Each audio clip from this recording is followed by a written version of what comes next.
if each of you would just take 2 minutes and let us know who you are, what you've been doing the last 10 years, and just a general connection to what you're all about for the last 10 years.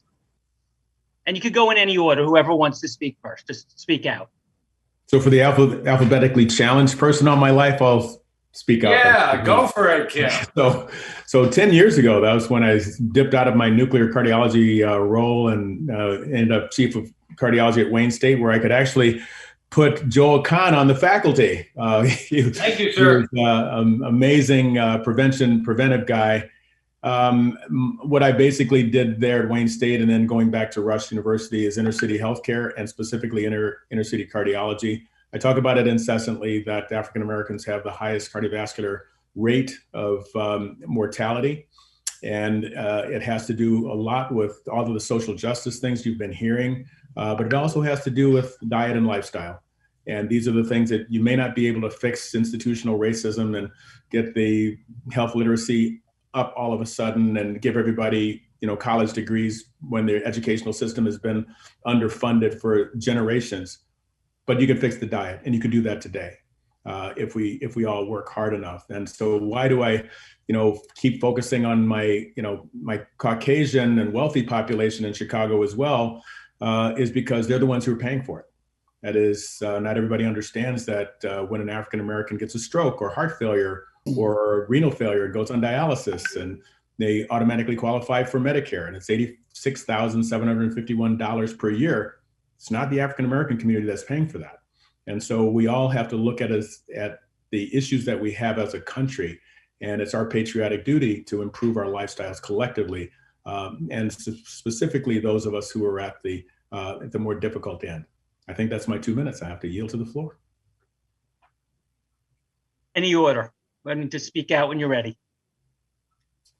Go, Joel Fuhrman. You got the floor.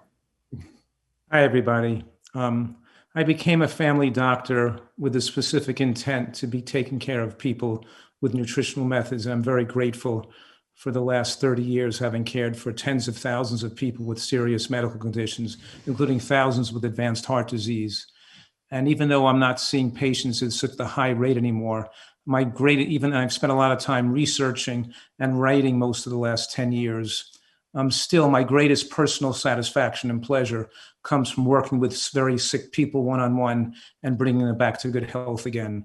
Right now, I have even today, for example, a person came into the retreat with a creatinine of 2.6, a hemoglobin A1C of 11.5. And after being in the hospital on 5 different blood pressure medications, he came here leaving straight from the hospital with a blood pressure of 220 over 110. They couldn't even bring it down. So not only did this individual get rid of his diabetes and high blood pressure and heart disease, but after he left our facility, within about 3 or 4 months later, his creatinine came down to 1.3 from 2.6. The first 2 months he was here, he still was running about 2.3, 2.4, but now his renal function went back to normal. I'm just giving that as an example, whether I'm caring for people with aortic stenosis who are refusing surgery, or people coming out in a hospital being urgently told by their cardiologist that they need urgent angioplasty or bypass surgery. Being able to actually have the decades of experience in being able to take these people, help them, and nurse them back to health is a blessing, and that I'm so grateful for, and gives me very tremendous satisfaction, even after more than 30 years in practice. So I really think that I made the right decision to sell my family's chain of shoe stores back in the 1970s and go back to medical school and do what I enjoy the most, and that's really working with people. Dale, go ahead, sir. I'll go last. Thank you, Joel. I'm Dale Bredesen. I'm a professor at UCLA. I was founding president of the Buck Institute for Research on Aging, and I've spent my career running a lab and looking at what causes the phenomenon of neurodegeneration. This is the area of greatest biomedical therapeutic failure. As people say, everyone knows a cancer survivor, no one knows an Alzheimer's survivor. So we started 30 years ago looking at what actually drives the process of neurodegeneration. What are the molecular drivers? And the big surprise after all the years of looking at this is that the science actually fits much better with an integrative medicine model, all of what's been talked about, and actually goes very much against the standard allopathic model of trying to treat Alzheimer's, which I think is one of the reasons that so many drug trials have failed. Over 400 drug trials have failed, billions of dollars. And so we reported the first reversals of cognitive decline back in 2014. We reported another 100 in 2018, and we've just completed the first clinical trial in which instead of looking at instead of looking at just a very small data set, you're looking at what actually drives the problem. And instead of just treating them with a drug, you're treating them with an integrative medicine approach, a precision medicine approach, dealing with the things because they are different for each person. And the results are unprecedented. We're just getting these published. We're very excited about these. Highly statistically significant improvements in multiple cognitive parameters. So again, I think the cardiologists have been great because they've actually been doing something that's been effective for years.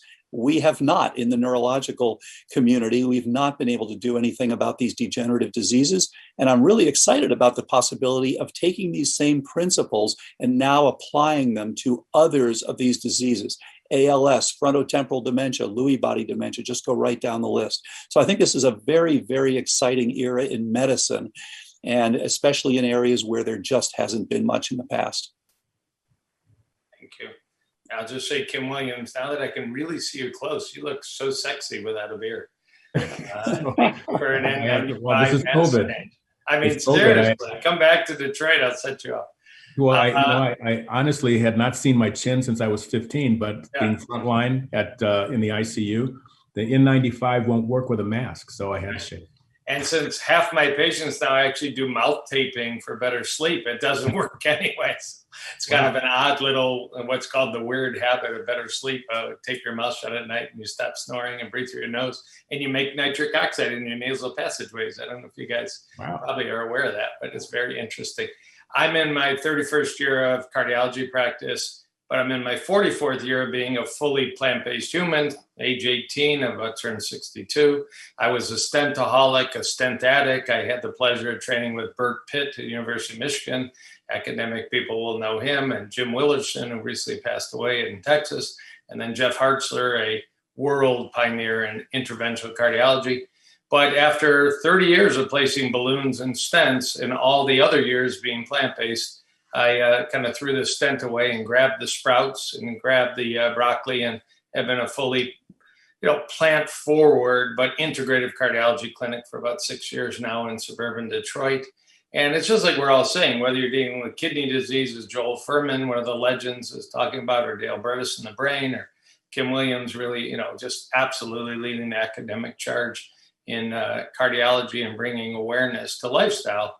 It's a system, it's a body. And anytime you deal with any of these issues, you're going to heal all the issues. And so I am, probably the happiest 62-year-old cardiologist in Detroit. I plan to practice, as all you pioneers are too, for a very long time, because it's so rewarding just to open the eyes and let people know about lifestyle and integrative options. It has to be science-based or it all falls apart and we all get criticized. But I think it's a great panel because we all try and stay rooted in the science, what I call the woo versus the science. And it's a fine line sometimes, but nobody does it better than really in my field and Dr. Williams bringing us back to guidelines. But I get beat up, sometimes sleep isn't in the guidelines, and we all know how fundamental sleep is for every disease we've talked about, but that's all right. Things will evolve and change and include some of these softer, lifestyle habits. But anyways, great to be here, Steve. Thank you.